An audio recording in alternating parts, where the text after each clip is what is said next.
Boa noite a todos. Com muita alegria que mais uma vez estamos aqui reunidos na noite de sexta-feira para mais uma noite de palestra, de estudos, de uma conversa. No final das contas, é uma conversa muito íntima com Jesus, né? Todos nós, quando nos propusemos a vir à casa, a gente vem com essa intenção de procurar entender o que o Mestre Jesus quis trazer para nós e que até hoje, há mais de 2000 anos, a gente ainda não consegue compreender na sua essência. Então, os estudos de sexta-feira, os estudos da Casa de Kardec, têm nos proporcionado é um facilitador para que nós possamos, né, compreender realmente o que Jesus quis trazer para nós. A noite de hoje, Carlos Alberto vai falar sobre o tema Ninguém Vive para Si. Então, é um tema muito profundo que toca os nossos corações, porque aí subentende-se nessa frase que vem a caridade, associada à caridade. Nós não podemos viver só para nós mesmos.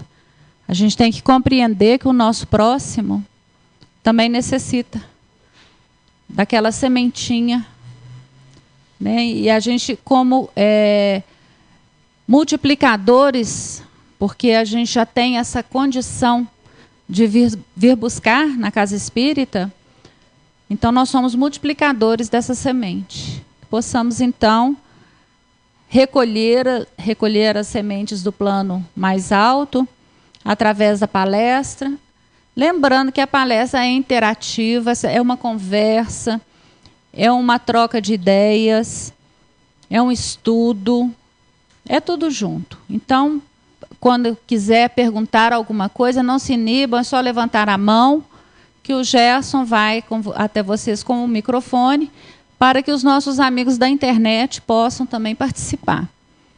Muito boa noite aos amigos da Rede Amigo Espírita, da Sala Falando Espiritismo, da Rádio Brasil Espírita e todos os internautas que acessam o site da FEAC, a Rede Amigo Espírita, para os estudos posteriores. Eles ficam lá postados para quem quiser mais tarde estudar novamente, com mais calma, com mais tranquilidade. Então, que possamos todos estar envolvidos na internet. É só um pequeno aviso aqui, que se alguém tiver com o carro próximo à esquina, ou do lado de cá, ou do lado de lá, convém tirar o carro, porque o motorista de ônibus avisou que está perigoso de bater. Desculpa.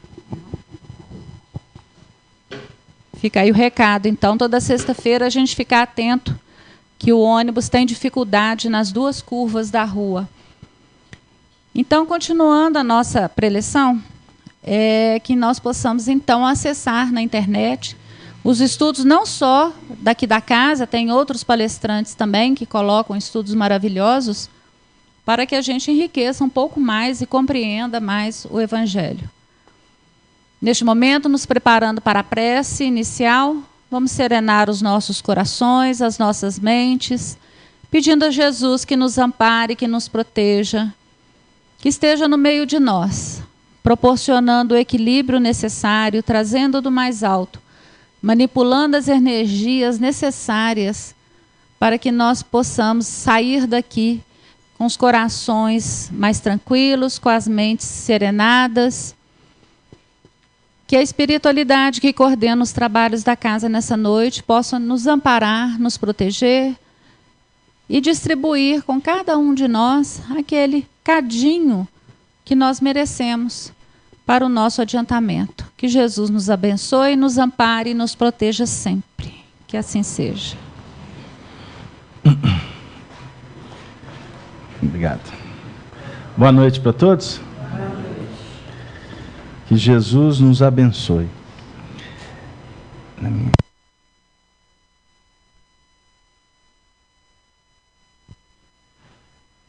Nós vamos, com muita alegria, dar início ao nosso encontro das sextas-feiras. Sejam todos bem-vindos. Nós trabalhamos com o estudo do Livro dos Espíritos, que é a obra básica da doutrina espírita. Livro esse que foi editado em 18 de abril de 1857. Doutrina espírita, a base está fundamentada em Allan Kardec, principalmente no Livro dos Espíritos. Então, para nós é um motivo de muita alegria estar de volta, acolhendo a todos, dentro da nossa dinâmica, da nossa simplicidade, mas também iniciamos o nosso trabalho endereçando um abraço a todos os nossos amigos da Rádio Brasil Espírita de Maceió e os nossos companheiros também da Rede Amigo Espírita. Nós vamos, então, dar continuidade ao nosso trabalho.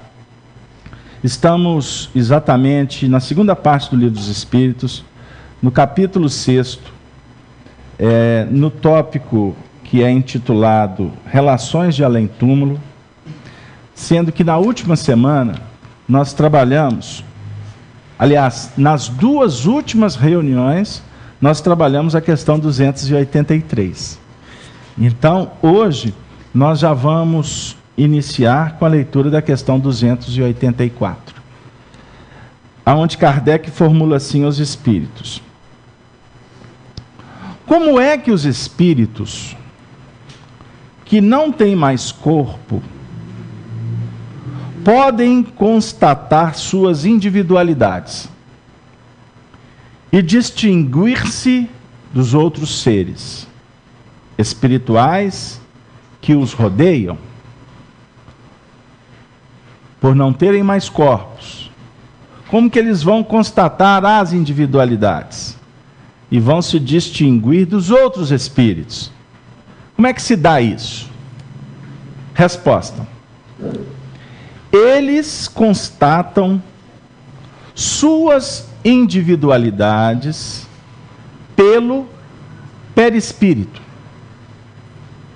que os torna distinguíveis uns dos outros, como o corpo entre os homens. 285. Os espíritos se reconhecem por terem convivido na terra? O filho reconhece o pai? O amigo reconhece o seu amigo? Resposta: sim. E assim de geração em geração. E a 285A. Kardec questiona assim: como se reconhecem no mundo dos espíritos os homens que se conheceram na terra? Resposta: vemos a nossa vida passada e lemos nela como num livro, vendo o pretérito dos nossos amigos e de nossos inimigos. Aí vemos a sua passagem da vida para a morte. Ponto. Vamos ficar por aqui. Então, na 284, a pergunta é muito interessante, porque é uma indagação natural. O indivíduo desencarna, ou seja, o corpo morre. Como que vai ser a individualidade? Como que vai haver a identificação do espírito lá entre os espíritos? Lá entre os espíritos. Está me chegando aqui via download uma ideia. Não está nos planos não, mas eu vou acelerar aqui para buscar uma ajuda com o grande Paulo de Tarso. Quando na primeira carta aos Coríntios, no capítulo 15, o texto diz assim: também vos notifico, irmãos, o evangelho já vos tenho anunciado, o qual também recebestes e no qual também permanecestes. Vou pular. Aí ele vai dizer o seguinte: ora, se prega que o Cristo ressuscitou dos mortos, como dizem alguns dentre vós que não há ressurreição dos mortos? E se não há ressurreição dos mortos, também o Cristo não ressuscitou. E se o Cristo não ressuscitou, logo é vã a vossa pregação, e também é vã a vossa fé. E assim somos também considerados como falsas testemunhas de Deus, pois nós testificamos de Deus que ressuscitou a Cristo, o qual, porém, não ressuscitou, se na verdade os mortos não ressuscitam. Tá. Aí o texto vai se estender, ele é longo, para chegar exatamente no ponto que a gente queria. Bom, a questão é o seguinte: mas alguém dirá, como ressuscitarão os mortos? E com que corpo virão? Tem a ver com o livro dos Espíritos? O que vocês acham? Insensato, diz Paulo. O que tu semeias não é vivificado, se primeiro não morrer. E quando semeias, não semeias o corpo que há de nascer, mas o simples grão, como de trigo, ou a de outra e qualquer semente. Mas Deus dá-lhe o corpo como quer, e a cada semente o seu próprio corpo. Nem toda a carne é a mesma carne, mas uma é a carne dos homens, e a outra a carne dos animais, e a outra dos peixes, e a outra das aves. Ele está falando aqui de gradação espiritual. Cada um tem seu corpo. E é interessante porque ele citou a semente. A semente tem o seu corpo, não tem? E é interessante que ela tem que morrer para que haja a germinação. Olha que interessante como Paulo trabalha essa questão. Aí ele vai chegar no ponto que a gente queria, que o nosso coordenador espiritual nos sugeriu aqui agora. E há corpos celestes e há corpos terrestres. Mas uma é a glória dos celestes e a outra dos terrestres. Uma é a glória do sol e a outra é a glória da lua. E a outra a glória das estrelas. Porque uma estrela difere em glória de outra estrela. Aqui, o Paulo, na clara evidência dele, já julgou o assunto para o campo energético. Olha para vocês verem. A gente lê e não entende. Porque aqui ele vai falar do Sol. Qual a representação do Sol? Não é um astro.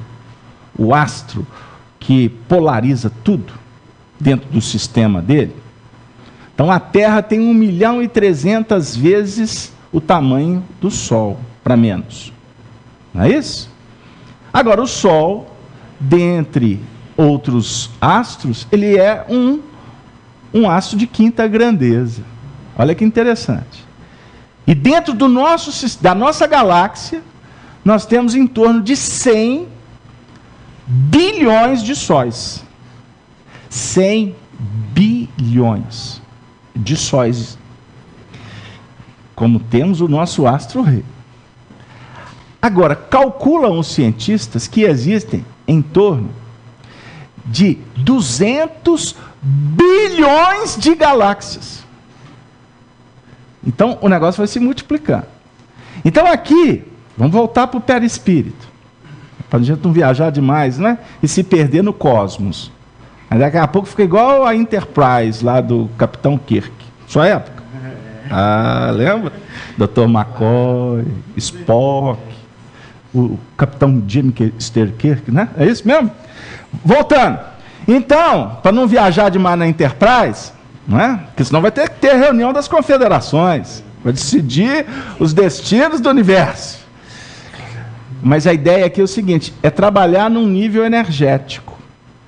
Porque quando nós estamos tentando entender o que vem a ser uma entidade espiritual desencarnada, nós temos que conversar sobre o corpo de manifestação desse espírito. Então aqui o texto é longo, mas só mais um pouquinho, para não dizer que eu não falei das flores. Assim também, depois que ele falou que os corpos diferem como as estrelas, assim também a ressurreição dos mortos. Semeia-se corpo em corrupção. Qual que é o corpo que semeado ele vai entrar em corrupção? Não é o corpo de carne? Você nasce, cresce e morre. Então aqui nós podemos fazer essa associação. Existem outras, tá bom? Mas só para a gente entender. Agora, você vai ressuscitar com um corpo incorrupto, que é o corpo espiritual. O perispírito não se corrompe. O corpo espiritual não envelhece, como envelhece o nosso corpo físico. Ok? Mais um pouquinho. Semeia-se em ignomia, ressuscitará em glória. Olha que interessante. Agora, falando em nível espiritual, mesmo na carne, você semear, você se expressar em nível superior, o ressuscitar, ou seja, o despertar no mundo espiritual, o corpo que vai ser o veículo de manifestação sua no mundo espiritual será glorioso. Então, quer dizer que nós temos responsabilidades com a construção, a elaboração do nosso corpo espiritual. Porque ele é mantido pela tua mente. Não é a sua saúde que mantém o corpo espiritual, é a sua mente. Que, diga-se de passagem, como trata os entendidos. Mente sã, corpo são. Então, isso define o seguinte, que o seu corpo, ele é um reflexo das suas expressões mentais. Porque a sua expressão mental é que vai formar o corpo espiritual. O nosso benfeitor está pedindo para eu ir para o quadro, aí que vai complicar. Mas eu vou tentar. Porque do simples que a gente atinge o complexo. Tem que ser essa. Você vai entender por quê. Vê se eu vou conseguir. Será? Não, vai dar não.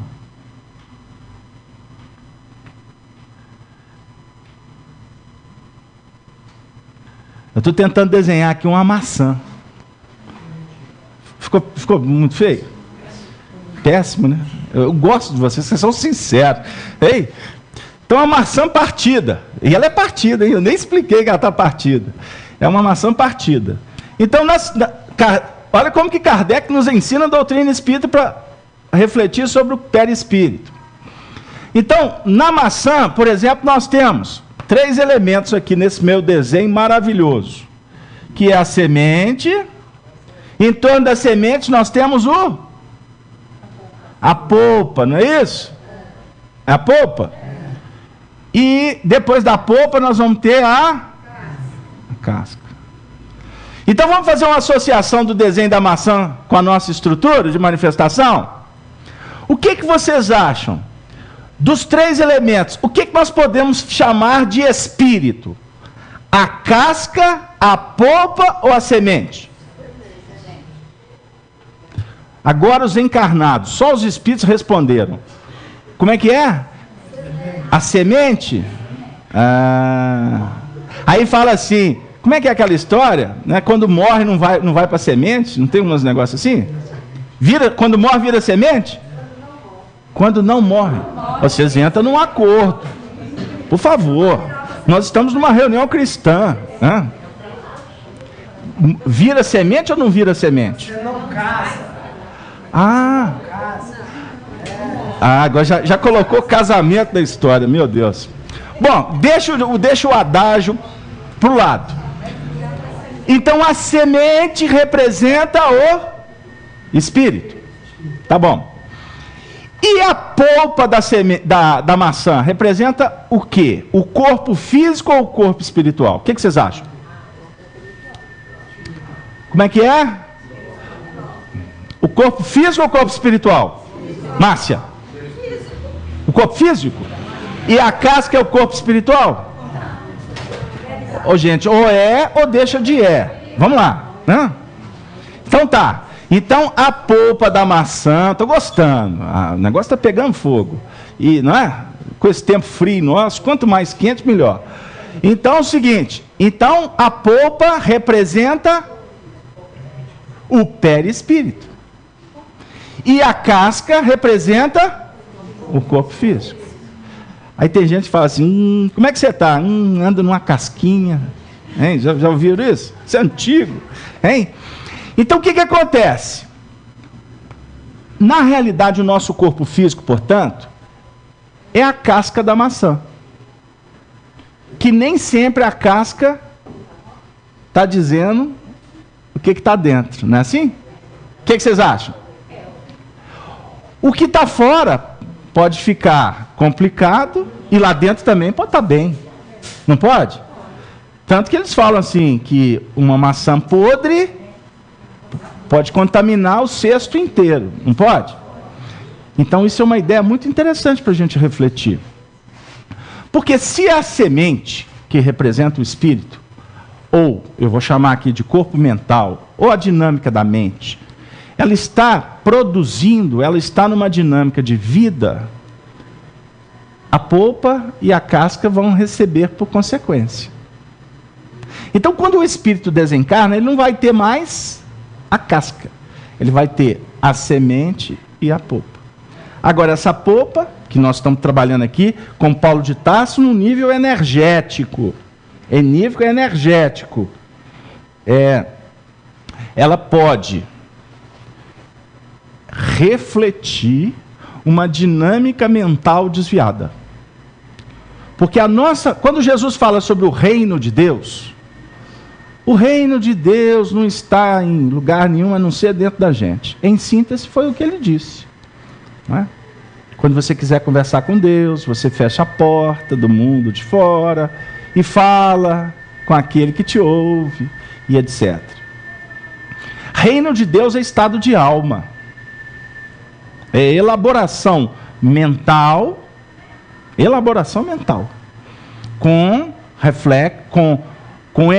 vamos dizer assim, com uma estruturação, com a edificação que se dá nas atitudes.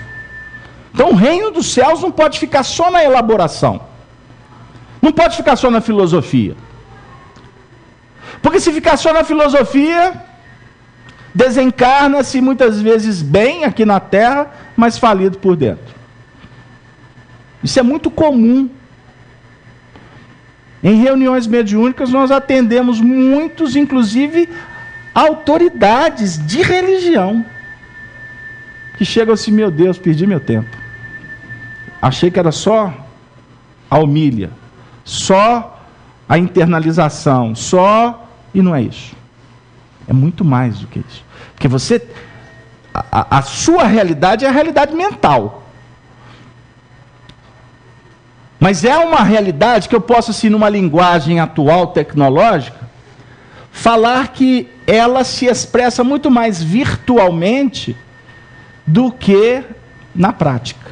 Então, todo projeto começa na elaboração. Os arquitetos, os engenheiros vão idealizar. Mas depois precisam de mãos operosas para fazer o projeto acontecer. A reunião espírita, o objetivo dela é nos auxiliar a começar a pensar de uma forma mais elaborada. Refletir sobre assuntos que, no cotidiano, poucos reservam tempo para refletir.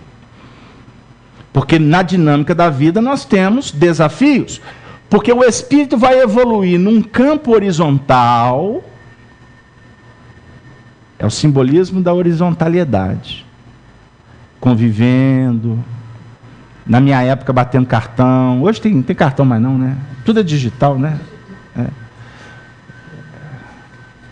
Capinando, limpando o centro, né, Dona Eustáquia? Dona Eustáquia hoje ganhou 710 mil bônus horas. Já perdeu 90%. Só porque falou, ganhei mesmo, já perdeu tudo. Tô brincando. Ganhou sim, ganhou sim. Quer dizer, a senhora assistiu quantas reuniões? Eu vou brincar aqui só para a gente associar. Ô Márcio, o Fabrício sentado no seu lugar, você já notou? Esse lugarzinho é dela. Eu brinco com ela que ali tem até uma almofada espiritual, ninguém enxerga. Porque ela chega, ela já encosta assim. Oh, gente. Quantas reuniões a Márcia assistiu, Dona Eustáquia, desde a fundação da casa? Aí hoje, olha para vocês verem o resultado. A chave estava na mão delas e elas pegaram uma maior pepino aqui para descascar, não foi? Eu pergunto para vocês, nas primeiras reuniões, se acontecesse, vocês iriam encarar? Eu acho que iria, porque vocês são bondosas. Mas a grande maioria não ia encarar essa onça, não. Ou seja, são respostas. São respostas. Para a gente entender o desafio, a gente elabora, a gente questiona, a gente verifica se tem coerência, se não tem, se é bom. É assim que o psiquismo opera. Nós estamos... A doutrina espírita para nós é o seguinte: olha, vocês podem ser felizes. Ótimo. Aí depois a doutrina espírita pergunta assim: vocês querem ser felizes? Todo mundo vai responder também que quer. Então ótimo, então começa a se preparar, porque tem uma eternidade para ser operacionalizada. Porque a doutrina espírita não vai falar para você que a sua vida vai se transformar de uma hora para outra, que você vai ser uma pessoa maravilhosa, bondosa, virtuosa. Não é assim que funciona. Isso é promessa falaciosa de religiosos. Ó, faz um pacto aqui com o anjo X, Y, paga o dízimo ali, frequenta tantas, não é? E etc. E a sua vida vai prosperar. Embora para uma grande multidão funcione. Ué, então não estou entendendo, funciona ou não funciona? Funciona. Dentro de um princípio elementar de mentes que estão atentas a questões transitórias. A nossa conversa aqui é o seguinte: você quer resolver questões do agora ou lá da frente? Os dois. Então beleza, então vamos que vamos. Agora saiba que o monte precisa de esforço. E quando você se esforça, a providência divina diz assim: bem-aventurado. Bem-aventurados os que choram, bem-aventurados os aflitos. Aí eu falei assim: mas Jesus então está falando que o negócio é sofrer? Não, é saber sofrer. E para saber sofrer, tu vai ter que subir.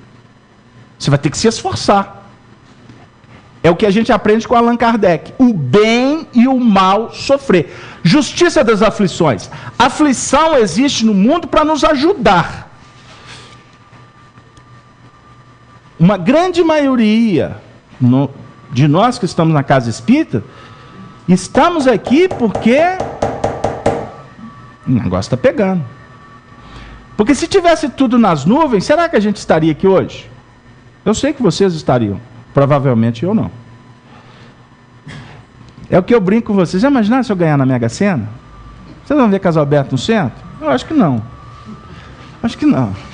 Ah, eu vou para a Europa. Ah, eu vou fazer. Estou dizendo para vocês que o assunto é muito simples. É óbvio que é simbólico. E é tão simbólico que eu não vou ganhar na Mega Sena. Mas no fundo, eu já não estou nem mais indo lá arriscar. Porque na época, você sabe da história, né? Eu tinha um telefone que eu ia carregar lá e a moça oferecia. Aí eu ficava com dó dela, comprava. Mas no fundo eu falei: mas já imaginou se eu ganhar? Aí eu vou fazer isso na FIAC. Ia nada. eu ia ajudar fulano, beltrano, ciclano. Será que ia?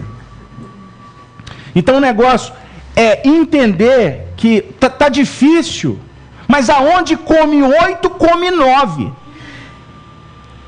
Peguei? Bateu? É assim. Não pensa que eu sou bruxo, não, os espíritos. Porque ela está sorrindo ali, eu já sei, porque o assunto pipocou. Aí chega na reunião, vem. E vem mesmo. É assim que a gente cresce. A mamãe no hospital não tem ninguém para olhar, é você. Porque se você tivesse muitos recursos, será que... eu vou lá, mas eu deixo já o staff montado. Aí você não teria oportunidade de viver aquela situação. Deu aí? Mas você elaborou. Porque se aconteceu da mamãe estar no hospital, é porque isso faz parte de um planejamento. É uma matemática que a doutrina espírita para nós é muito tranquilo entender. Só que precisa ter paciência. E também não é achar que tudo tem explicação só para resolver. Não. Existe uma lógica no processo. Vamos voltar? Por isso, quando nós desencarnamos, o nosso perispírito, o nosso corpo, que nós semeamos, ele vai ser, portanto, a maneira, a forma de nos distinguirmos. É a individuação do espírito pós a sua desencarnação. Então não pense que nós vamos chegar no mundo espiritual com tudo resolvido. Não.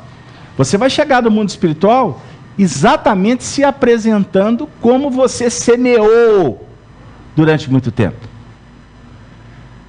Aqui a gente dá um banhozinho de loja, vai no shopping, né? Pinta, né? Corta, rabisca, estica. Pinta, né? Tinge. A gente dá um jeitinho, perfuminho. Fica tudo legal, né? Lá no plano espiritual tem jeito? No casamento fica todo mundo feioso? Não. Tem muita gente que se apresenta de uma forma exuberante, mas tem cada caquinho lá também, tem cada casquinha de maçã muito ruinzinha. Por quê? Detonou a maçã. Deu aí? Podemos continuar? Alguma pergunta? Hoje eu estou sentindo que vocês estão querendo participar. Márcia, você quer falar? Hoje não? Até agora não? Ótimo. Gislene chegou. Gislene é uma das pessoas que mais participa da reunião. Então, Gerson, daqui a pouco você passa o microfone para ela. Acabou de chegar. Vocês viram como é que a gente respeita o livre-arbítrio da pessoa? Então, vamos lá. Questão 285 do Livro dos Espíritos. Vamos reler? Os espíritos se reconhecem por terem convivido na Terra. Está muito ligada, não está? O filho reconhece o pai?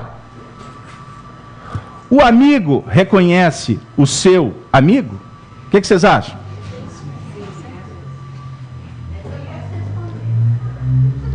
Você pode responder? A Gislene vai participar. Ela chegou com, como diz o religioso, com o Espírito Santo. Fala em comunhão com o Espírito Santo. Cansadíssima essa cabeça. Mas eu acho que eu não li a questão, não. Dessa vez eu sempre leio, mas tem afinidades. Inclusive aqui a gente tem essas afinidades, mais mesmo pertinho, achando que não tem contato com aquela pessoa. Pessoas que a gente encontra, a gente sabe da afinidade que tem de outras vezes. Muito mais, eu acho que desencarnado, que a percepção é maior. Não é? Sim, sim. Ela já foi fundo, tá vendo? Como é que é bom? Já chega já no embalo. Os espíritos já vinham envolvendo ela no caminho. Ela estava dirigindo e disse, olha, está acontecendo isso, isso, isso. Bom, o que acontece? Ela já foi nas questões das percepções. Que aqui a gente está falando um pouco de aparência, né? Das manifestações físicas. Que são pontos consideráveis. Mas no mundo espiritual, vale muito as percepções. Então, há muitos anos atrás, eu sou das antigas, passou um filme que para mim é uma referência para nos ajudar a entender. O nome do filme é Amor Além da Vida. Quem não assistiu, se preparem, que ainda vai passar 28 vezes na sessão da tarde na Rede Globo. Né? Com Robin Williams, que já está lá no plano espiritual. O Robin Williams já está assim, verificando tudo que aconteceu com ele no filme. Tem um determinado momento do filme que o personagem, que era o Robin Williams desencarnado, ele começou a ter assessoria de 2 espíritos, né? 2 espíritos, sendo que um deles era um ancião. E ele se sentia assim, muito envolvido e muito sensibilizado com a presença desses 2 espíritos.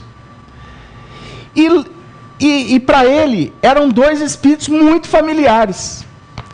Em determinados momentos do filme, ele até questiona, tipo assim, conheço vocês de algum lugar. E eles desviavam a conversa, não se preocupe, isso não vem ao caso, e etc, etc, etc.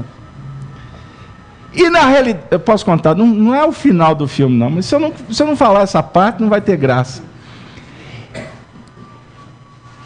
Um dos espíritos, que era o ancião, era o espírito do filho dele, que tinha desencarnado, né? Alguns momentos antes da desencarnação dele. Um acidente de carro. Olha para vocês verem que interessante. Só que lá no plano espiritual, eles, os filhos, se encontravam numa condição mais evoluída do que o pai. Porque o pai estava vivendo toda uma dramaticidade. Porque, inclusive, a mãe, em decorrência da complicação o drama, ela veio a tirar a própria vida. E ela, que dos 4, ficou numa situação pior, obviamente, porque tirou a vida. E, inclusive, o Robin Williams, no filme, vai fazer uma incursão para tentar auxiliar, para resgatar a esposa das regiões inferiores. Deu aí? Então, o que eu quero dizer? Os filhos que estavam numa condição mais evoluída que o pai, já automaticamente assumiram uma identidade do mundo espiritual que deu a eles condições de ajudar o pai. Então, significa que desencarna um pai e um filho no mesmo instante. Não necessariamente eles vão permanecer juntos. Não necessariamente. Mas se permanecerem juntos na nova dinâmica de vida, não necessariamente o filho vai continuar expressando a sua condição de filho. Depende da evolução espiritual. Porque o filho pode ser um espírito que está muito acima da condição do pai. Eu estou colocando pai e filho só para a gente ter um parâmetro. Ou seja, para atender, aproveitar o que a Gislene falou, que lá no mundo espiritual, o que é muito importante é a questão da identidade, da afinidade entre os espíritos. Porque lá se vive em regime de afinidade. Aqui na Terra, não necessariamente. Aqui nós temos os nossos grupos afins. Mas esses grupos podem ser afins por ideal e não necessariamente por afinidade entre os conviventes, entre os seres que estão naquele grupo. E quando é assim, o grupo tem vida curta. É igual relacionamento. Relacionamento que perpassa ligações no âmbito apenas do magnetismo, dos interesses, das paixões, vida curta. Não tem fôlego. Não dá. Você pode ter N motivos até para permanecer juntos. Mas não casa. As coisas vão como que tomando rumos estranhos. Então, é assim que acontece no nosso mundo. Agora, lá no plano espiritual, é pura afinidade. Não tem essa. Você não estará num lugar que você não tenha esta vinculação espiritual. Fisionomicamente não significa que seria igual. Só um pouquinho para o pessoal de casa te ouvir, Fabrício. por favor. Fisionomicamente, não necessariamente estaria eu me apresentando diante do meu pai como eu sou hoje. Sim. Aí, pode continuar. Não, é isso. Não necessariamente. Mas pode, até por uma questão de assessoria. Porque lá no plano espiritual nós estaremos sempre com assessores. Como aqui nós temos os nossos benfeitores. Só que você não tem isso claro, mas ele está te tutelando o tempo todo. Muitas coisas da sua vida ele te salva, você nem sabe. Não é? Muitas vezes ele te inspira, não vai por ali. É engraçado, eu ia, mas eu não vou não. Aconteceu isso aí? Então, aí chega lá na frente, se eu tivesse ido. Tem umas histórias assim, né? Mas não vou entrar no mérito. Lá no mundo espiritual, muita assessoria. Então, nessas assessorias, os educadores podem entender que, de repente, é produtivo, que se mantenha, até por uma questão de fixação psicológica do espírito, na sua adequação no mundo espiritual. Seja claro. Você desencarna agora. Você não tem muitas referências que você se recorda lá no mundo espiritual. De repente, você precisa de uma referência, de uma personalidade que fez parte da sua vida nessa encarnação, que você está deixando agora. Então, é muito comum, quando a vovó, a mamãe, a titia, o titio, estou colocando assim o titio no diminutivo, no sentido de falar de carinho, de respeito, de serem estes espíritos que vão, de repente, se apresentarem para te receber. E nas encarnações anteriores? Pois é. Aí entra, a pergunta é interessante, mas e os nossos entes das existências pregressas? É necessário entender que no nosso atual estágio, como humanos ainda tão imperfeitos, desencarnar não significa acesso a informações de vidas pregressas. Porque nem sempre o espírito está em condição de ter algumas revelações, como agora, na nossa vida. 99,9% da nossa última existência, o pessoal não sabe. Nós não temos essa informação, porque ter a informação é contraproducente. Você já imaginou? Você está numa luta perene com a sua irmã. Lá na família tudo se resolve, mas você e a sua irmã, o negócio complica. Mas circunstancialmente a família vai sempre se movimentando e criando circunstâncias para favorecer que você encontre com ela, que sejam encontros difíceis, mas vocês estão encontrando. Seja na doença, ou na alegria, na festa, no velório, você está encontrando com a sua irmã. Você já imaginou se você tiver uma informação, por exemplo, que a sua irmã, numa existência anterior, foi de repente protagonista de um avalanche negativo na sua trajetória lá naquele período? Será que você teria suporte psicológico para compreender isso e continuar nessa batalha que você não sabe por quê, mas alguma coisa diz assim, vai lá, ela é sua irmã? Você iria? Se você soubesse, por exemplo, que esse seu pai, que você tem dificuldade com ele, ontem foi aquele que colocou fogo em você, seus filhos. Estou colocando um âmbito negativo. Porque eu estou falando de dificuldades em relação, nas relações. Porque, por outro lado, você tem afinidades no seu clã que são extraordinárias, que você vê que são espíritos que já se resolveram. Você pode ficar longe o que for, quando encontrar a mesma coisa. Quando a comunhão, a alegria, o bem-estar de estar junto é o mesmo. Então por que você tem alegria com uns, dificuldades com outros? Então esse é o ponto, que nós não podemos ter determinadas informações. Existem espíritos que desencarnam, e porque semeou na vida muitas complicações, as complicações serão o cartão de visita que eles vão encontrar do outro lado. Ou você quer que basta chamar o padre, uma quantidade de missa, né, encomendar para cá, e você chega lá 0-0, Deus seria caprichoso.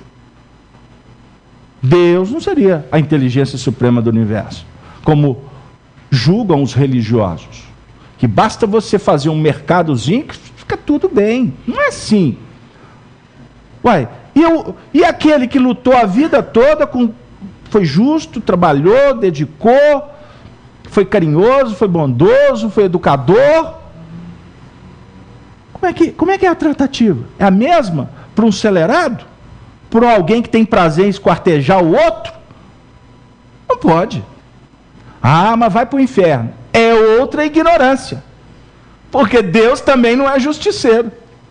Então, os agentes da treva serão aqueles que terão oportunidade de reverem, de ressignificar a vida e ter oportunidade de se reajustar. Como é que vai se reajustar?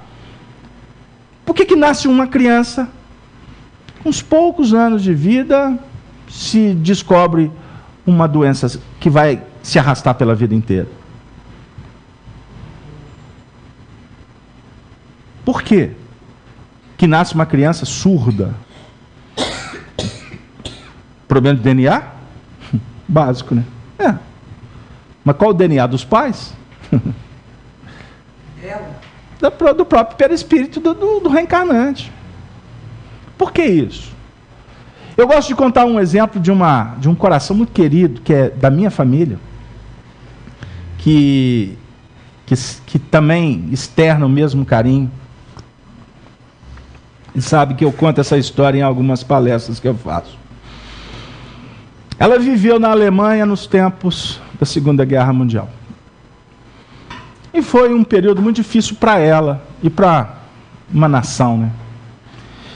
E ela teve a oportunidade, como milhões de espíritos que viveram naquela época, de retornarem, inclusive no solo brasileiro. E no caso específico dela, mais alguns milhares de corações reencarnaram e tiveram um defeito congênito face a uma medicação que a mãe tomou no período que envolvia a gestação ou pré-gestação, que foi um medicamento que os antigos aqui, como eu, vão se lembrar. Um comprimido chamado talidomida. Inclusive depois eles foram indenizados, todos eles, pela empresa farmacêutica, enfim. E ela, nos limites dela, reencarnou com o braço dela, a mãozinha, as mãos são nessa região.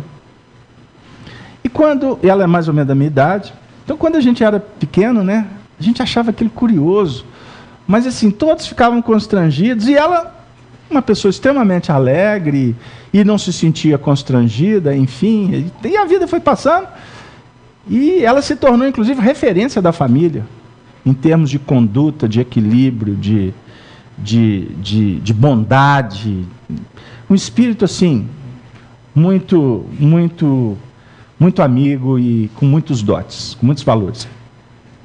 Agora é interessante, porque eu lembro que quando eu tive a notícia que ela ia casar, a primeira coisa que eu pensei foi assim: Jesus, como é que ela vai carregar o neném?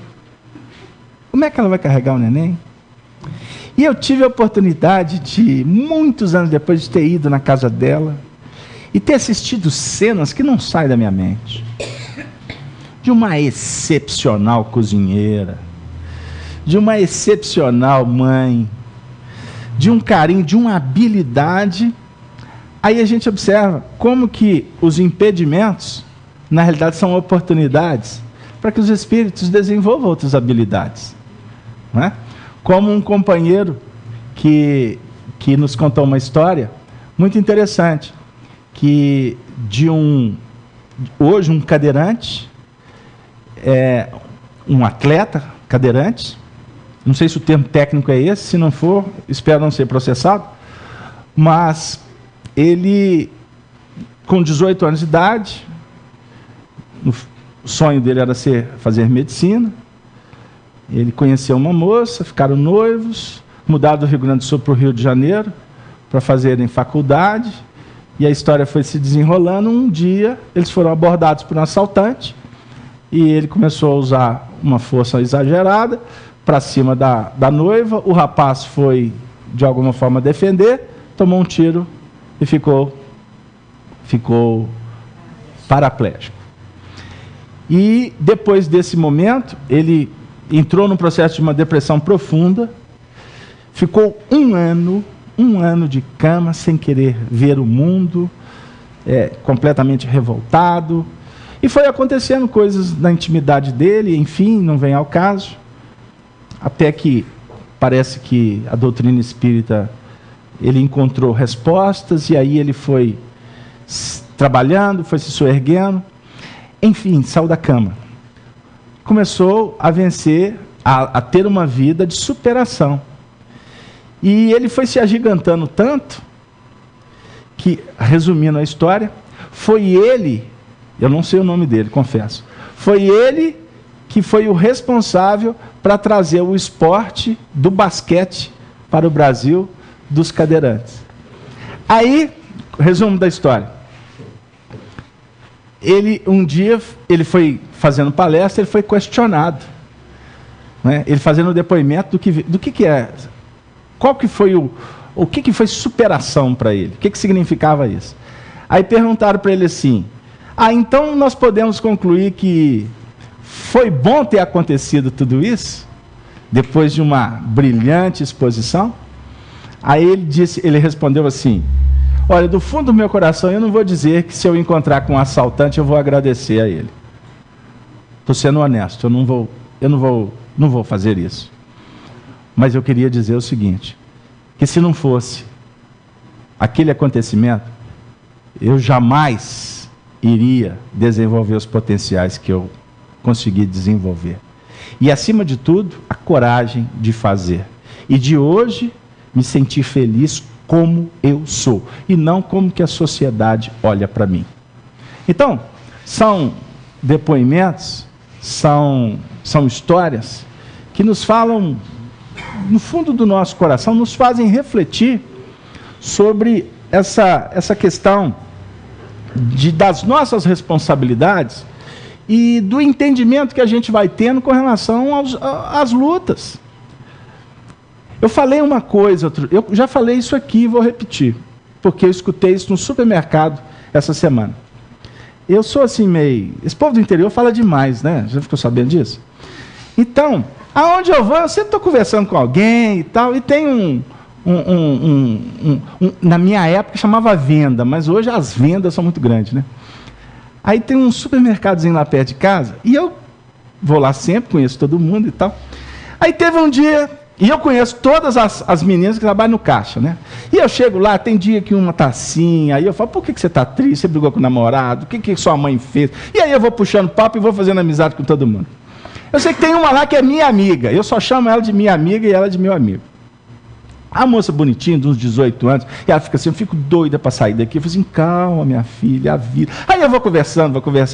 Aí um dia eu cheguei lá e ela estava, nesse dia... No Nordeste a gente fala assim, ela estava avexada. E ela estava brava, mas brava mesmo. E aí eu cheguei para ela, não vou nem te comentar hoje, da minha amiga. É bom mesmo. Eu falei assim, então tá.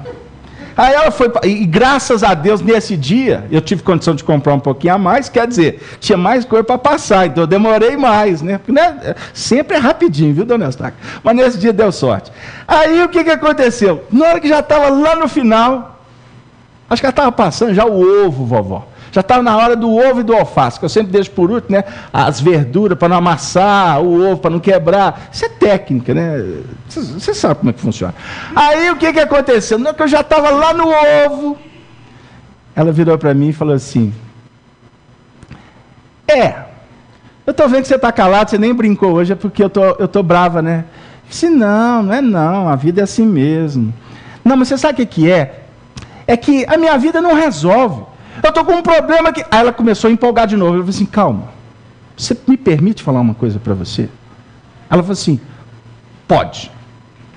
Agradece a Deus. Ela, como é que eu vou agradecer? Ela já começou a ficar nervosa de novo. Você agradece a Deus, minha filha.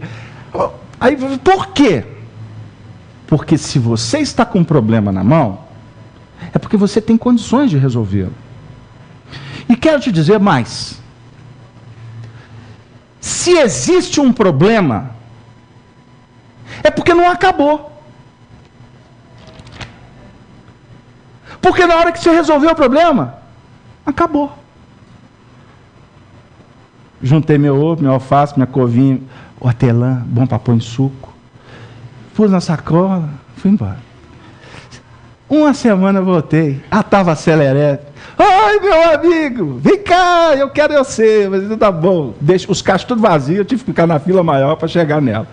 Aí na hora que eu cheguei, ela falou assim, você sabe que você deve ter ajudado muita gente? Eu falei assim, por quê?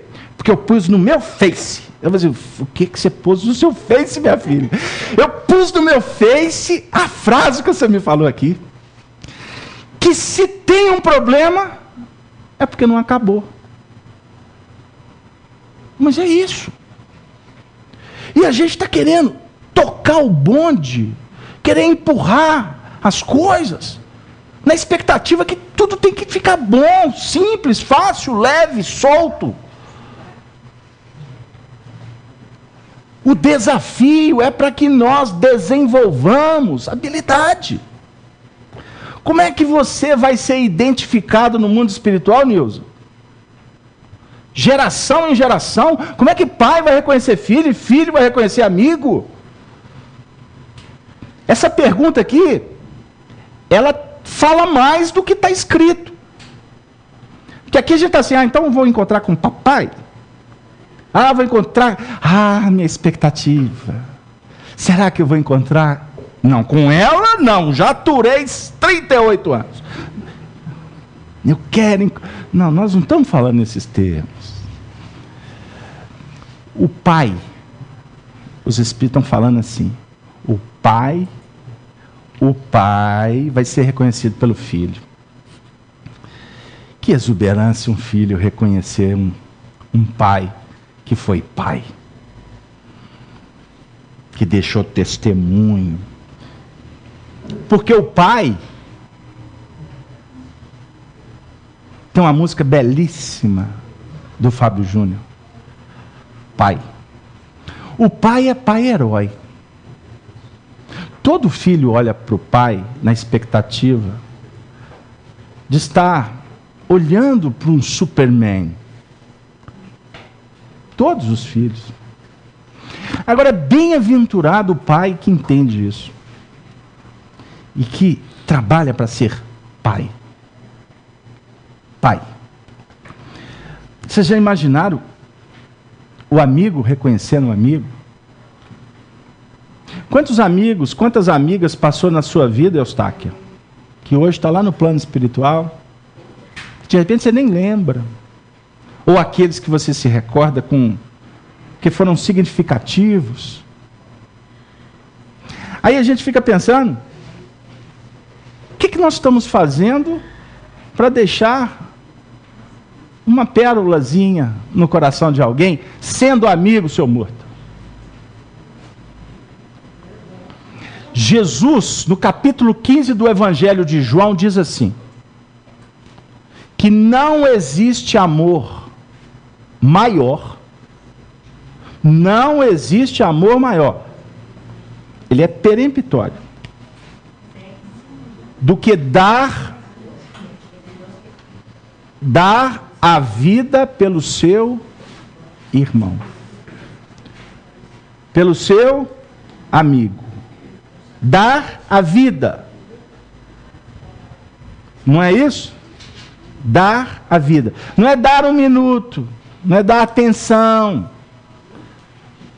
É dar a vida, senhor Fernando, como o senhor fez pela sua família. E que eu não tenho dúvida que se o senhor pudesse, eu tinha feito mais. Esse é o pai. Aí, mas nós temos uma tendência de dizer o seguinte, mas eu fiz pouco. Eu queria ter feito mais. Não tem, espiritualmente não tem mais nem menos. O fazer é que é o importante.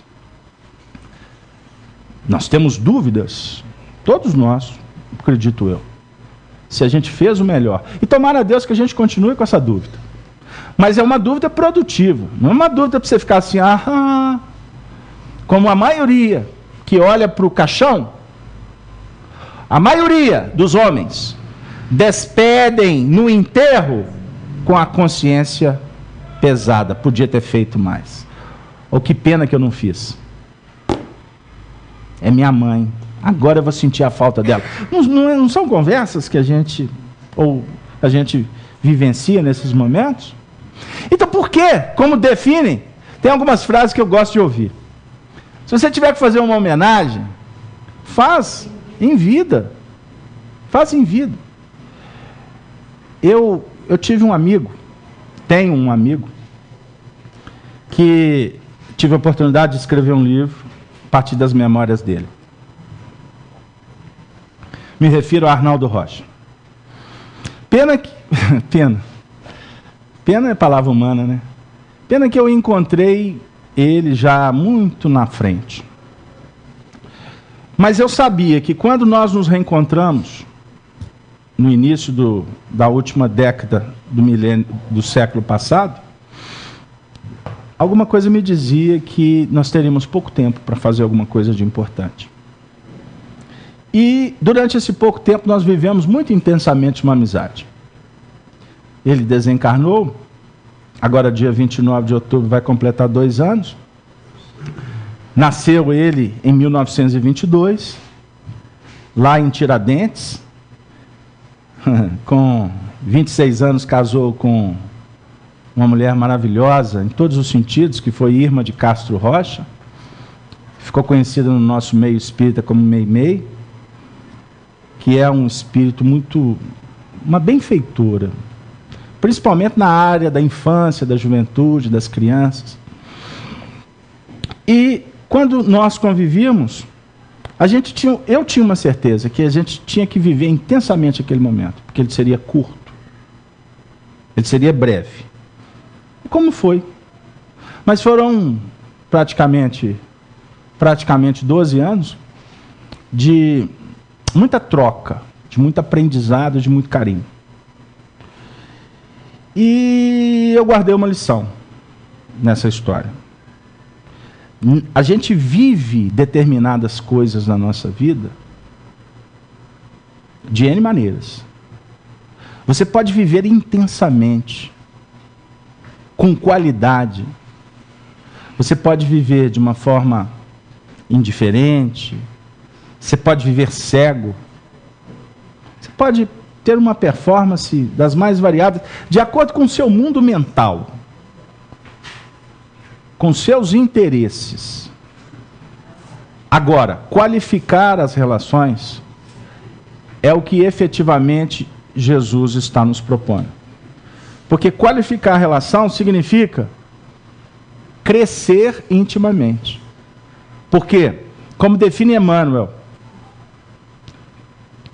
a felicidade mais alta será invariavelmente aquela felicidade que você proporcionar ao semelhante. Esta é a felicidade que os espíritos estão procurando. Os espíritos superiores.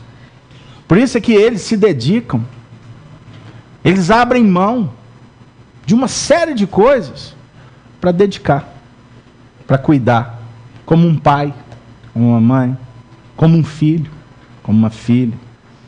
Porque é muito complicado a gente imaginar, por exemplo, um pai que oferece um palácio,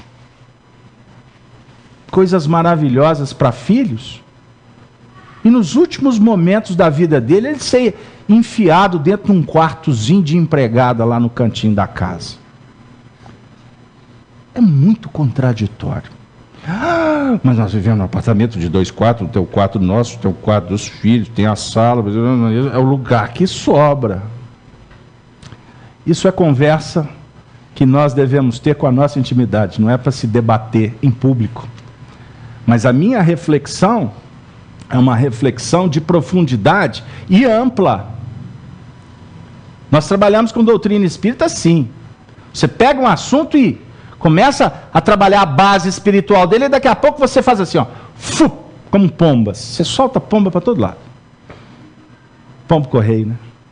Aí a mensagem vai ser levada no endereço certo e tomara a Deus que a gente possa receber de alma e coração o que esses nossos venerandos amigos estão nos oferecendo. É assim que nós vamos nos reconhecendo no mundo espiritual. Vemos a nossa vida passada e lemos nela como num livro. A vida passada aqui, Fabrício, se for um espírito superior, ele pode ter acesso a várias. Mas o texto aqui, ele é mais objetivo dizendo assim: nós vemos a nossa vida passada e lemos nela como num livro. A vida passada é essa que nós estamos largando, nós estamos deixando. Porque o primeiro impacto é: onde que eu estou? Cadê meu cachorro? Cadê minha bengala? Cadê meu carro? Cadê minha casa? Estou na matéria, hein? Cadê os meus? Aonde eu estou? Aí alguém pode chegar perto de você e dizer assim: aonde você chegou, não tem mais volta, meu amigo. E muitas vezes a gente pode escutar isso de mentes cruéis. Porque se a gente chegar lá desguarnecido, como é que a gente pode imaginar que nós vamos estar sendo recebidos por espíritos? Vem cá, meu filhinho. Como aquela vovó que vai, depois do acidente, enfermeiro, médico, tudo muito parecido, para não ter tanto choque. Até que chega um momento: ó, chegou uma visita para você. Mamãe! Não, mamãe ainda não. Papai? Não. Uma surpresa. Abre a porta. Vovó! Que saudade! Aí chora um aqui, chora o outro ali. Mas vó, só já morreu, vó. Não, meu filho, ninguém morre. Para não dizer assim, numa anedota, quem morreu foi você. Isso é só para quebrar, porque vocês estão achando que vocês estão muito sérios. Então, o ler a cartilha da vida é uma prerrogativa, ou é uma circunstância extraordinária para nós. Então nós estamos chegando no último terço da reunião, e agora nós fomos trabalhando, convergindo para o tema: ninguém vive para si. Afirma Paulo em Romanos 14:7. Vamos ouvir Emmanuel, o benfeitor do Brasil? A árvore que plantas produzirá não somente para a tua fome, mas para socorrer as necessidades de muitos. A luz que acende clareará o caminho, não apenas para os teus pés, mas igualmente para os viajores que seguem ao teu lado. Assim como o fio d'água influencia a terra por onde passa, as tuas decisões inspiram as decisões alheias. Milhares de olhos observam-te os passos. Milhares de ouvidos escutam-te a voz. E milhares de corações recebem-te os estímulos para o bem ou para o mal. Ninguém vive para si. Assevera-nos a divina mensagem. Queiramos ou não, é da lei que a nossa existência pertença a existências que nos rodeiam. Vivemos para os nossos familiares, nossos amigos, nossos ideais. Ainda mesmo o usurário, exclusivista, que se julga sem ninguém, está vivendo para o ouro, ou para as utilidades que restituirá a outras vidas superiores ou inferiores, para as quais a morte lhe arrebatará o tesouro. Compreendendo semelhante realidade, observa o teu próprio caminho, sentindo,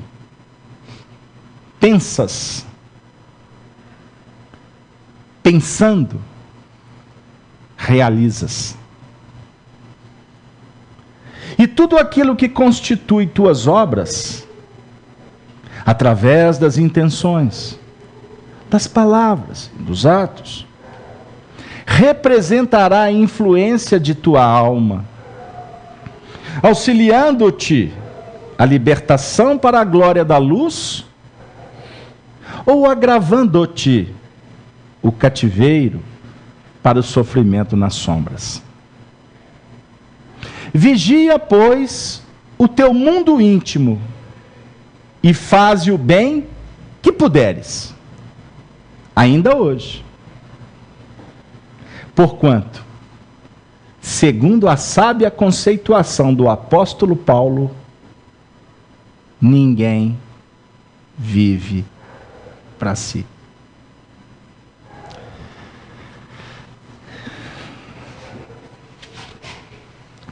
Qual é a proposta do materialismo?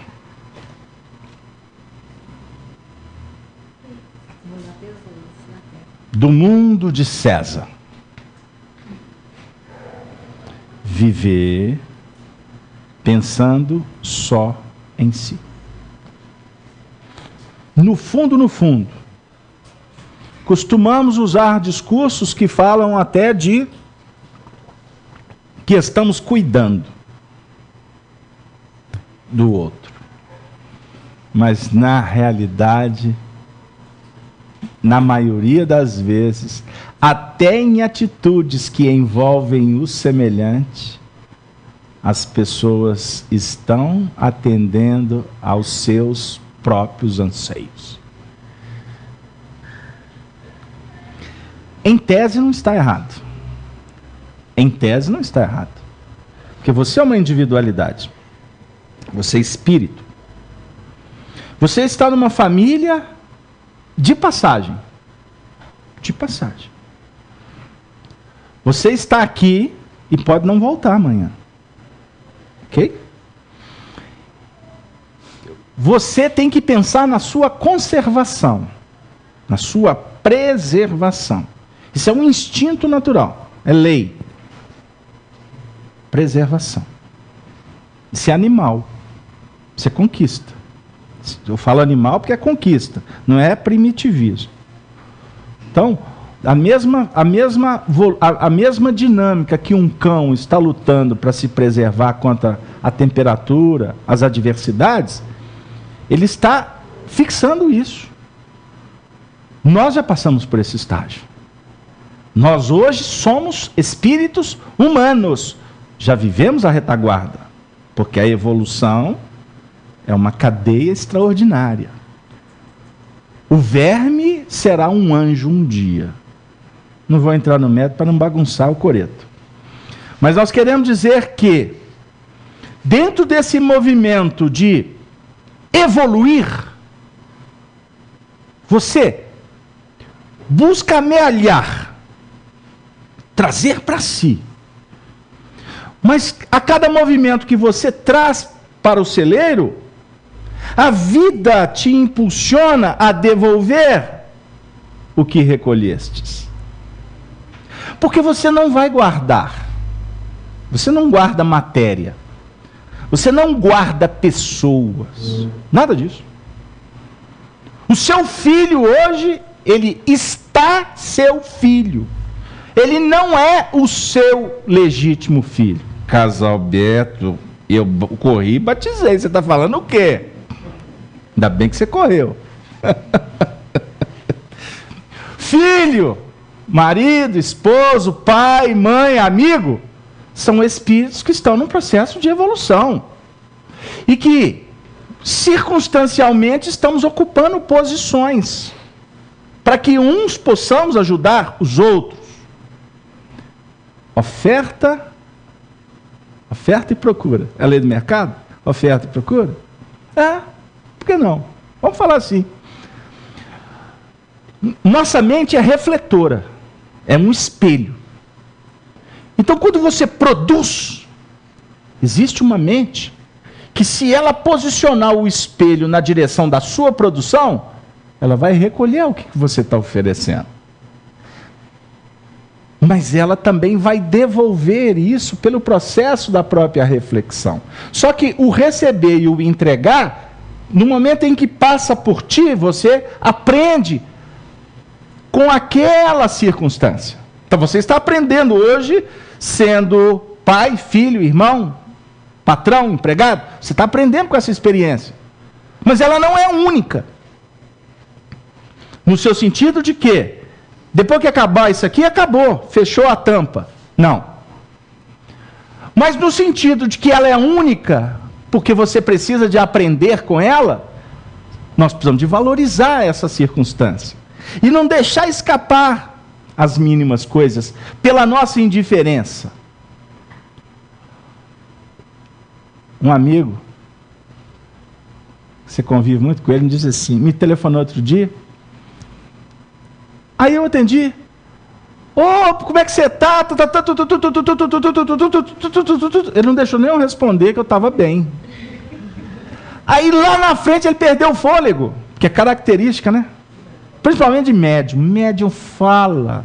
Eu nunca vi tanta gente que reencarna com mediunidade aqui em Minas, porque o povo gosta de conversar. E na Bahia, você já viu? Os nordestinos, tudo médium. Fala. Italiano, meu Deus. Sabe por quê? Porque diz que médium adora ouvir o timbre da própria voz. Adora. Então fala. Aí, como diz o Renato Russo, fala demais por não ter nada a dizer. Porque entra nas frequências. Ele está falando aqui de futebol, daqui a pouco ele já está no PT, daqui a pouco ele está no PSDB, daqui a pouco ele já está vislumbrando o próximo presidente. Aí daqui a pouco ele está falando da tia, da mãe, o telefone toca, espera só um pouquinho. Aí, ele fica online. É assim, wireless? É o wireless ou Wi-Fi, né? É tudo isso aí. Mas a ideia é que nós precisamos de aprender a selecionar o que está chegando. Porque a sua mente, você não desliga, você não coloca ela off. Você não desliga o roteador. Só não desliga a antena, né? Eu estou falando assim meio complicado, mas o senhor está acompanhando, tá? Não tem jeito de eu desligar a antena parabólica. Não tem jeito. Ela está lá. Você pode desligar o rádio. Né? Domingo de manhã. Eu aposto que o senhor liga a rádio Itatiaia para escutar a hora do coroa com a Ciantão. Não escuta? Você não gosta, não? Vou falar para o Gino ligar para o senhor.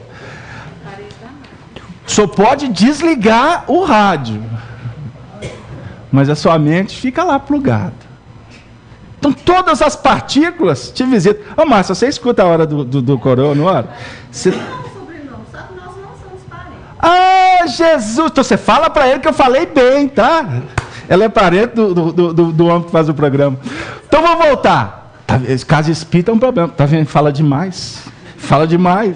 Aí na roça dizia, quem fala demais dá bom dia a cavalo. Você lembra dessa história, seu Fernando? Não, isso é minha época, não é do senhor. Fala demais. Sabe por quê? Não consegue centrar. Qual que é o objetivo do espírito? É a gente entender que as questões do mundo existem para que a gente aprenda com elas, mas nós não podemos ser escravos delas. Só que a vida que a gente está levando Nós somos escravos. Escravos. Sabe que o Chico não usava relógio? Sabia disso? Não usava. Nunca atrasou. O relógio estava aqui na responsabilidade. O Chico nunca faltou um dia de trabalho. Nunca faltou. Foram décadas e décadas como funcionário público. Nunca. Responsabilidade. Mas terminava a tarefa dele. Ponto. Ele não levava o trabalho para casa, como ele não levava a tarefa da casa ou do espiritismo para dentro do trabalho dele. Casalberto, você está muito enganado. Ele vivia. Olha para você ver que diferença. Lá naquela pequena e pacata cidade de Pedro Leopoldo, olha que vidinha tranquila. Ele trabalhava na Fazenda Modelo. Ok. Nós não podemos ser cegos para a dinâmica das coisas. Mas a dinâmica do aprendizado do Espírito é a mesma. Eu escutei uma pessoa me dizendo assim: o que vocês podem dizer sobre essa sensação que nós temos que o tempo está curto? Aí a pessoa me disse assim: olha, para mim,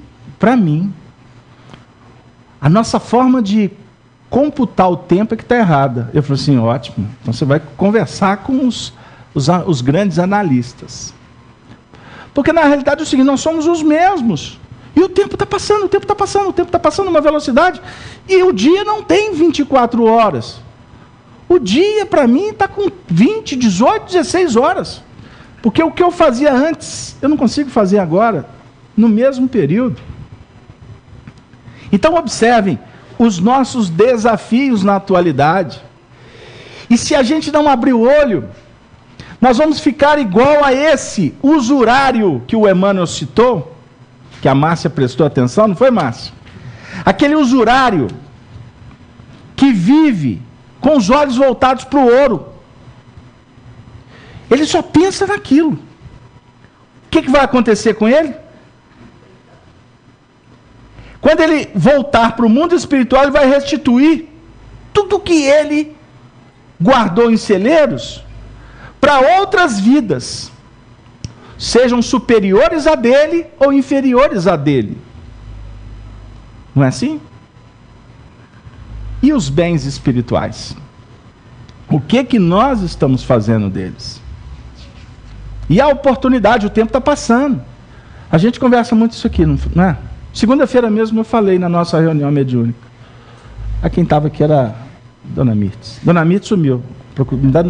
Oh, Jesus, vamos orar por ela. Vamos pensar o seguinte: nós comentamos que segunda-feira a pressão está tão expressiva que quando a gente assusta,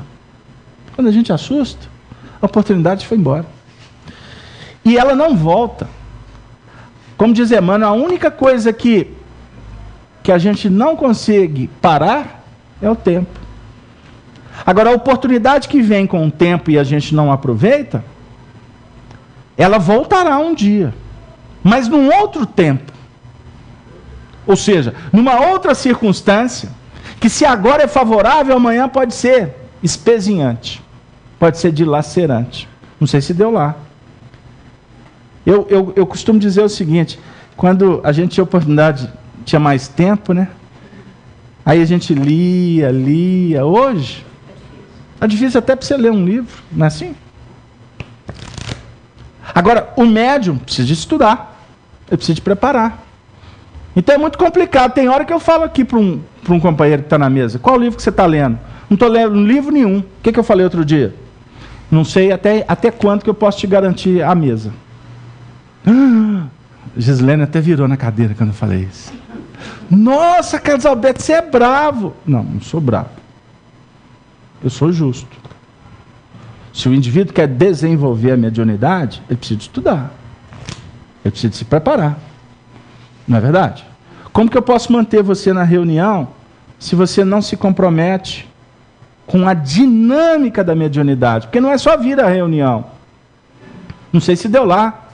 O indivíduo está aplicando passe ali. O evangelizador, como que ele vai receber as nossas crianças sem preparar? Sem ter um plano de aula? Pegou lá o que eu quero dizer? Como que você vai ser um bom pai, um bom filho, um bom cidadão? Eu estou falando em nível espiritual. Se eu não me preocupo com a educação que a vida me conclama para ter. Ou eu vou continuar, como a grande maioria está, vivendo no chulo, na mesmice, no comum. Deu lá, amigo? Aí eu viro e falo assim, poxa, mas o que a gente mais escuta na mídia, nos programas, ou na sociedade, é que o brasileiro não tem educação. Vocês já escutaram isso por aí ou só eu que tenho escutado? O nosso povo não tem educação. Bom, o que você quer falar sobre educação? O nosso povo pode não ter educação em algumas coisas, mas ela tem em outras. Eu posso dizer que um europeu não tem educação em determinado sentido e tem em outras. Não posso? Então, o que é educação? Kardec diz assim na questão, comentário da questão 685 do Livro dos Espíritos. Educação é a arte de formar caracteres. É a arte. Formar caracteres. Estabelecer boas atitudes. Procurar se melhorar. Então, eu não tenho como medir se você é ou não é educado. Eu posso ver o fruto que pode me dizer de desleixo, de falta de comprometimento. Mas isso pode ser uma coisa que signifique temporalidade. Pode dizer que existe infantilidade. Existem comportamentos sociais que, meu amigo, se você for olhar na escola, escola é detalhe, se você for olhar o lar, a formação, tinha tudo para que o indivíduo se apresentasse na sociedade com um mínimo de nobreza. Nobreza não pode ser o termo, porque senão um mínimo de educação. E não necessariamente o espírito consegue absorver o que os pais oferecem. Os facilitadores indicam. Então nós vivemos num mundo em que a questão da sexualidade ela é banalizada o tempo todo. As novelas, de vez em quando eu passo o olho assim, quando eu estou no corredor, não tem tempo não. Oh, saudade. Minha época. A senhora assistiu Irmãos Coragem? 1972? Não. E Selva de Pedra? Selva de Pedra acho que foi nessa época. Eu estou falando Selva de Pedra com Francisco Oco e Diniz Fati e Regina Duarte. Vocês estão lembrados? Né? Chegou a hora da Janete Claire. Né? E aí vai. Daniel Filho e tudo mais. Pois é. Então, pois é. Mas aí você vai ver a novela hoje. O que é sagrado, olha o que eu vou dizer. Podem me mandar para a fogueira. Eu vou mesmo. Querendo ou não. Romantismo. Carinho. Isso é um movimento bendito. Bendito. As questões íntimas que dois seres vivem expressam ternura divina. Agora, o que a sociedade está transformando? Momentos tão singulares de dois seres, está transformando numa banalização que é uma coisa absurda. Aí, o que antes era tido como preconceito, ou que antes era tratado com mais cuidado, por tendências, por necessidades, porque hoje vive-se num mundo de um completo, de uma busca frenética por uma liberalidade inconsequente. Aí o que antes era tratado a quatro paredes, hoje as pessoas vão fazer na via pública como se aquilo fosse uma coisa assim, que o grande lance é mostrar, é exibir. E aí você não verifica que as nossas atitudes, elas têm consequências repercussão em outros corações que fazem parte do seu ambiente de trabalho, de convívio, que perambulam pelas vias públicas. A gente vê cenas agressivas nos shoppings, né? Aonde a gente fica assim, meu Deus, o que é privilegiado é o esdrúxulo, apresentação agressiva, que só é agressivo para quem quer agredir. Porque no fundo isso define um completo desvio psíquico. Aí a gente verifica que são muitas vezes manifestações de bandos. Olha como eu vou tratar. Bandos, grupos que se apresentam na sociedade revivendo o passado e se reúnem por afinidade. Nós falamos isso aqui semana passada. Aí você vai ver aqueles bandos, aqueles grupos, que se você assistir um filme lá da antiguidade é igualzinho. Igualzinho. Os bárbaros, os índios, aquelas tribos primitivas, os cabelos, os rostos, os emblemas. Então, é muito interessante que a gente possa refletir com muita prudência, com muito carinho, com muito respeito, com muita fraternidade. Porque nós estamos diante de um movimento de muitas transformações. E que se não colocarmos como meta a vivência do Evangelho em nossas vidas, nós vamos continuar discutindo quem que vai resolver os nossos problemas. Qual vai ser o partido, qual vai ser o Y, o dirigente X, o presidente Y. E aí a gente vai verificando que tudo que está acontecendo, na realidade, se você verificar, tanto na ala esquerda, na ala direita, na ala do centro, na ala, representam a falência que está a sociedade. Porque são eles é que estão dizendo quais são as dificuldades que estão existindo dentro dos próprios lares. Desculpem, mas o momento é pertinente, grave, e nós precisamos de nos unirmos como cristãos para sair para semear a paz. Mostrar que preconceito é doença, mas exageros também é loucura.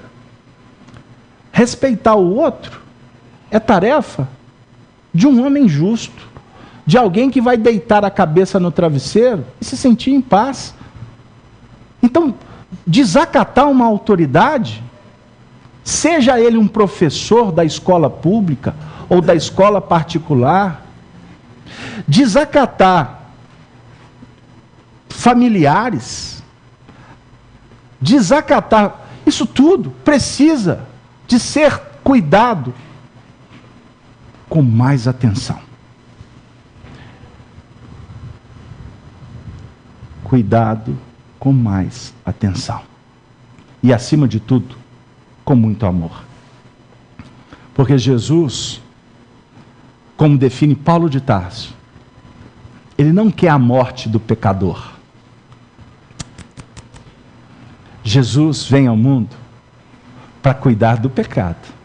Ou seja, as falanges espirituais que descem dos céus, como estrelas cadentes, que vêm iluminar a terra dos homens, objetivam facilitar, adocicar, consolar e esclarecer. E acima de tudo, dizer para todos nós que nós vamos também percorrer o caminho das alturas e vamos ser acolhidos no seio sagrado, que é o amor de Deus, o eterno, e soberano legislador da vida. Encerramos a nossa participação dizendo: não acreditem em holocausto. Não deem ouvidos para o medo, para a culpa, porque isso é instaurado na sociedade por mentes brilhantes que querem aproveitar em benefício próprio. Com Jesus, o caminho é o da verdade e da vida eterna.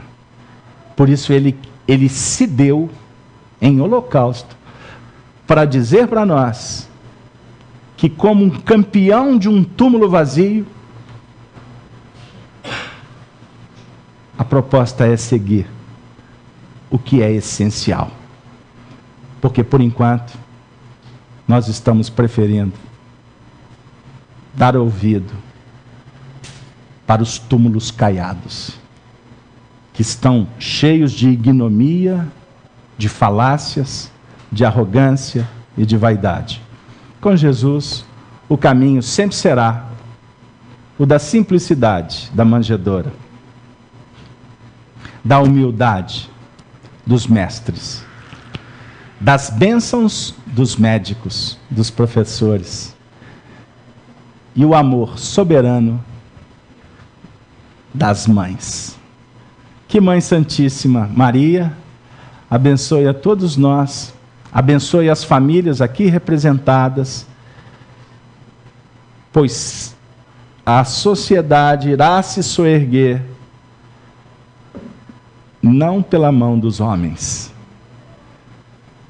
mas pelo instituto sagrado chamado família.